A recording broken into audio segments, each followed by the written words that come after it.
تہجد بہت افضل عبادت ہے، تبھی یہ فرض نہیں کی گئی، کیونکہ فرض عبادات تو انسان اکثر خوف سے پڑھ لیتا ہے یا یہ سوچ کر پڑھ لیتا ہے کہ اس کا روز محشر سوال کیا جائے گا۔ ہاں، مگر تہجد انسان ہر ڈر سے آزاد ہو کر پڑھتا ہے، اس میں سوال اور جواب کا خوف نہیں ہوتا، نہ ہی یہ سوچا جاتا ہے کہ یہ فرض ہے۔ تہجد عشق کی نماز ہے اور بس یہ سوچ کر پڑھی جاتی ہے کہ آج اللہ سے ملاقات کرنی ہے، آج اللہ سے بات کرنی ہے۔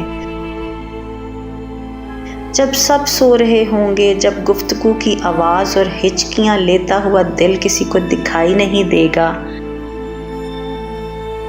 جب دل اللہ کی محبت سے بھر جاتا ہے، تب اللہ انسان کے دل میں اتنی تڑپ پیدا کر دیتا ہے کہ وہ رات کے کھپ اندھیرے میں اپنی پرسکون نیند چھوڑ کر اللہ سے ملنے چلا آتا ہے۔ اور سوچو وہ منظر جب تم اللہ سے ملاقات کے لیے اس کے روبرو جاؤ اور وہ پہلے سے تمہارے انتظار میں ہو تو کیا کیفیت ہوگی۔ سارا جہاں محبت کے رنگوں میں ڈھل جائے گا، ہر چیز معجزہ لگنے لگے گی اور اللہ کی محبت سے دل یوں بڑھنے لگے گا کہ جیسے سکون سے ابھی جان نکل جائے گی۔ اسی لیے تو سب سے لاڈلی عبادت ہے یہ، اور اس عبادت تک پہنچنے والا اللہ کا سب سے لاڈلا ہوتا ہے۔ پھر جب لاڈلا فرمائش کرتا ہے تو کیا اس فرمائش کو رد کرنے کی کوئی گنجائش باقی رہتی ہے؟ تہجد وہ نماز ہے جو ہم پر فرض نہیں کی گئی، تو پھر اس کا اجر اتنا زیادہ کیوں ہے؟ کبھی یہ سوچا ہے ہم نے؟ اس کا اجر اس لیے زیادہ ہے کیونکہ اس کا پیغام نہیں آتا اذان کی صورت میں۔ ہمارے دل میں موجودہ تڑپ ہم کو اٹھاتی ہے، ایسی تڑپ جو گہری نیند سے اٹھا لاتی ہے، جو آدھی رات میں بھی ہمیں اپنے بستر پر سکون سے سونے نہیں دیتی۔ اور اس تڑپ کے ساتھ جب بندہ اپنے رب کے حضور اپنی پیشانی زمین پر رکھتا ہے تو اس کا وہ سجدہ اسے فرش سے عرش پر لے جاتا ہے۔ اس خدائے بزرگ و برتر کی رحمت اپنے بندے کو اپنے سائے میں لے لیتی ہے۔ بندہ اپنے رب کے سب سے قریب ہوتا ہے اس وقت بندے کا بہایا ہوا ہر آنسو آنکھ سے بہتا ہے اور سکون دل میں اتار دیا جاتا ہے، اور ہر تکلیف ہوا میں کھو سی جاتی ہے۔ اس وقت رب اتنا قریب محسوس ہونے لگتا ہے کہ لگتا ہے بس وہ ہمیں ہی سن رہا ہے۔ وہ ہمارے اندر ایک ایسا یقین پیدا کر دیتا ہے کہ اس نے ہماری مانگی ہر دعا کو قبول کر لیا ہے اور ہماری ہر خواہش کو صحیح وقت پر پورا کر دے گا انشاءاللہ۔ تہجد کو سارے ہنر آتے ہیں اللہ کو منانے کی، ہم اللہ کی ذات میں اس قدر گم ہو جاتے ہیں کہ ہر تکلیف ہر درد بھول جاتے ہیں۔ اور پھر ایک وقت ایسا بھی آتا ہے کہ جب ہم تہجد کے لیے اٹھتے ہیں لیکن تکلیف سے نہیں بلکہ شکر سے۔ ایک غم کا سجدہ نہ جانے کتنے سجدوں سے ہمیں نجات دلاتا ہے۔ محبت انسان کو انسان تک تب لے کر جاتی ہے جب وہ اللہ تک پہنچ جاتا ہے۔ سفر بھلے کتنا ہی لمبا کیوں نہ ہو، کتنا ہی دشوار کیوں نہ ہو، پھر بھی انسان ایک سجدے سے بھولی بھٹکی ہوئی منزل تک پہنچ ہی جاتا ہے۔ اللہ سے محبت ہمیں ایک دم نہیں ہو جاتی، بہت وقت لگتا ہے ہمیں اس تک پہنچنے میں۔ احساسات کی تذلیل ہوتی ہے دنیا میں، امیدیں ٹوٹتی ہیں، محبتیں بچھڑتی ہیں، جان سے پیارے لوگ جدا ہوتے ہیں، تب جا کر اللہ کی طرف ایک قدم بڑھتا ہے۔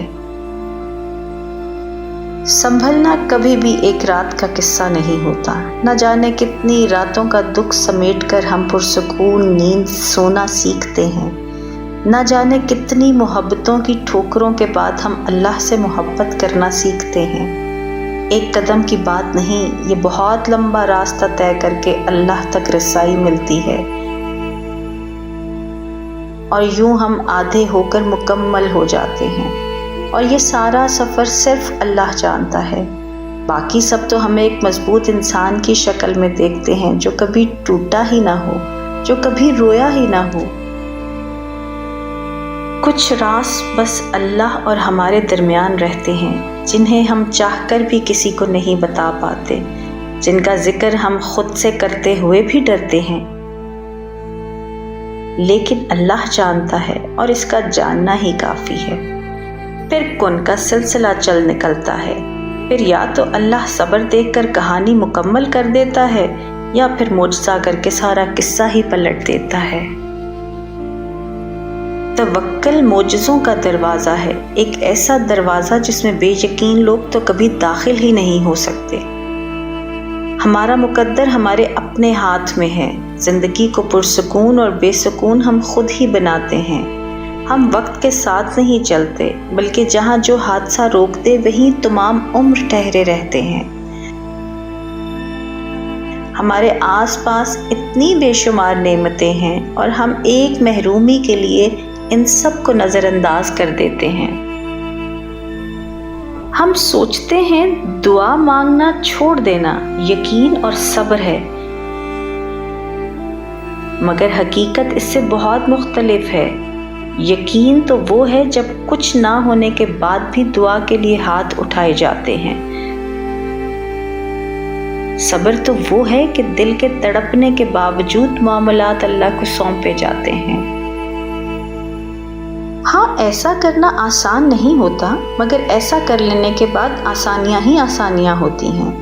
تو پھر کیوں پریشان ہوتے ہیں؟ جو کام ہم نہیں کر سکتے اللہ کے حوالے کرنا سیکھیں، اور جو کام اللہ کے حوالے کر دیں تو پھر اس پر کبھی پریشان مت ہوں۔ دعا ضرور مانگو، مگر نصیب سے مت لڑو، نعمتوں کو مت ٹھکراؤ، دعاؤں کی بے ادبی مت کریں یہ کہہ کر کہ دعائیں اب قبول نہیں ہوں گی، کیونکہ دعائیں ہمیشہ قبول ہوتی ہیں۔ اور وہ تو اتنا رحیم ہے کہ کافر کا سوال بھی رد نہیں کرتا۔ اس کی شان کو تو یہ بھی گوارا نہیں کہ اس کے در سے اس کو نہ ماننے والا شخص بھی خالی ہاتھ لوٹے۔ پھر وہ تمہارا سوال کیسے رد کر سکتا ہے؟ وہ کیسے تمہاری آواز کو انسنا کر سکتا ہے؟